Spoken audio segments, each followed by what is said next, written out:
Hey everyone, this is Robert Sullivan coming to you from South Studio One with the Smart Start podcast, designed for inspiring entrepreneurs who want simple yet effective methods to grow their online lifestyle business. What's going on, everybody? Robert here. Thought I'd do a quick review of what we learned so far in the last 4 podcasts.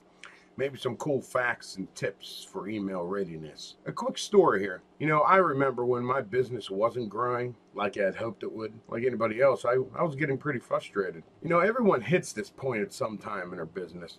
And there's a couple reasons. One of them, I believe, is you're not growing mentally and keeping your skills sharp, because your business will only grow as far as your mental capacity or personal growth in general. And number two has to do a lot with your comfort zone. You get comfortable where you are, and we all do. I was told that in your business won't grow until one foot is outside the comfort zone while you inch out forward a little more every day, and just always be on that, I guess, the cusp of just a little nervous, a little not unaware, but like the unexpected. But you should also be excited at the same time. And it brings me to this. Have you ever heard of throwing mud at the wall and hope it sticks? That's what I was doing before I started to focus and step out of my comfort zone a little more.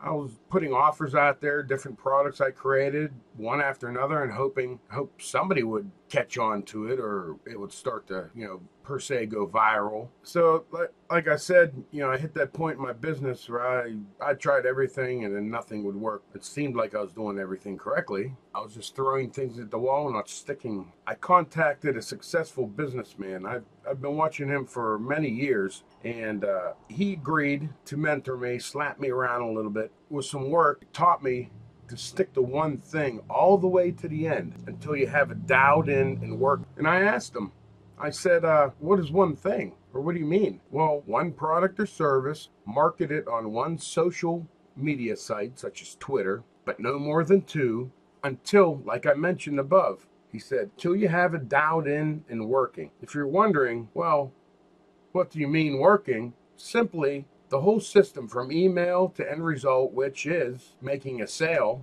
is hands off. And I'm sure you heard this before, set it and forget it. Once your funnel or system, the one you're working on, has become profitable, and you just have to do little tweaks here and there every day, then that's what that means. Move on to the next item or product or social media site with maybe the same product. Now, I know this is turning out to be a little longer than I expected to talk about this quick story, but I think it's worth it.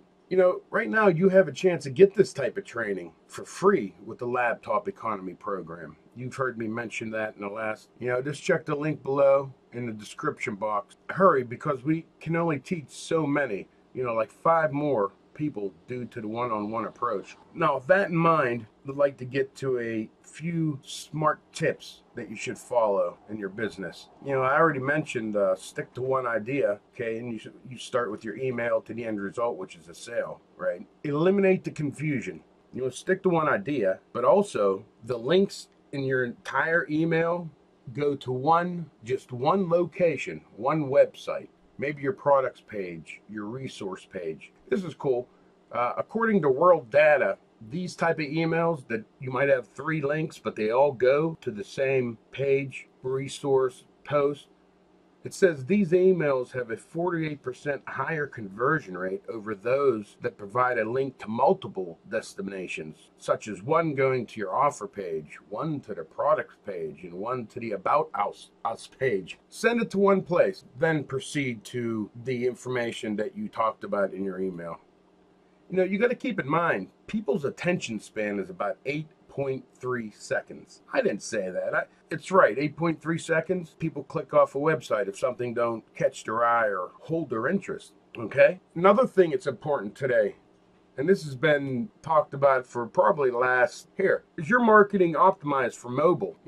This is kind of cool. Emails for mobile viewers, you want to include a link for users to view on a handheld or mobile device. I don't know. That sounds like a lot more work than needed. Why don't you do this? I use an autoresponder system that allows you to create mobile-ready pages, mobile-ready emails, and sign up for them to begin with. Why don't you just do that in the beginning so you don't have to worry if it's going to look great on your mobile phone. Because soon as somebody opens, let's say, an email on their mobile phone, you want your message right there in front of them above the fold. You know, you don't want people to scroll down too far before you get to what you're trying to say, especially on a mobile phone with the size. So work on that. You can also check the link out below. Get a 14-day free trial of that autoresponder I use. Let's see here. Here's another cool thing. Just say the word, right? Email subject lines contain exclusive or related words generated an increased open rate of 24%. Boy, I can't talk today. That's according to world data. Of course, what they're saying is exclusive, eye-catching. There's those catchphrases or those words, new. I'll get to another one that's open, suggested. Those things get people to open the emails better because humans are naturally curious, or nebby, I should say. Even if it's a negative headline, they want to open it. They have to know what it is.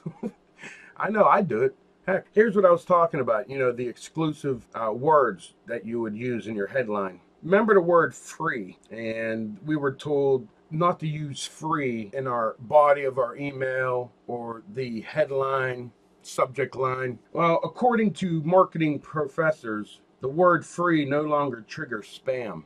I don't know if I agree with that, but even though I never really had an issue, and I'm sure I have, if you check out what bounce rates and that's a whole nother subject to see where your mail is heading if you've done any tests with the other carriers like Yahoo or Gmail, especially with Google. Heck, they want everything to go into spam, or I think they call it commercial or something like that. If it doesn't have something to do with providing good content, it goes to spam. And the same with Google AdWords. They want rich content. They don't want just going to any promotion or landing page for an affiliate site. But not to get off track here, but like I said, I don't necessarily agree with that. In case you're worried and you do like to use it, because it is, I don't know, I still like to see free stuff. Why not? That's one thing that captures people's attention with a lead magnet. I've seen a lot of big marketers doing this lately. You spell free F.REE or FR.EE. It breaks up the word so the spam filters don't catch it. Okay. But you know what? I have a larger list of words that trigger spam filters. And see if I can find that. Maybe I'll get that out on the next podcast, or I'll put it into the resources page for the Skilled Mentoring series here. But I think that's about it for today. Just a couple tips, but keep your eyes set on where you're going and don't get stuck repeating the same old process. If you feel you're not getting anywhere, find somebody that can get you where you want to be. I think I stole this from Jim Rohn. He says, you only amount to as much as the 5 people you encompass yourself with. So pick those 5 people wisely. And until next time, this is Robert G. Solomon from robertgsolomon.com. Check out the links below in the description. And as always, stay cool.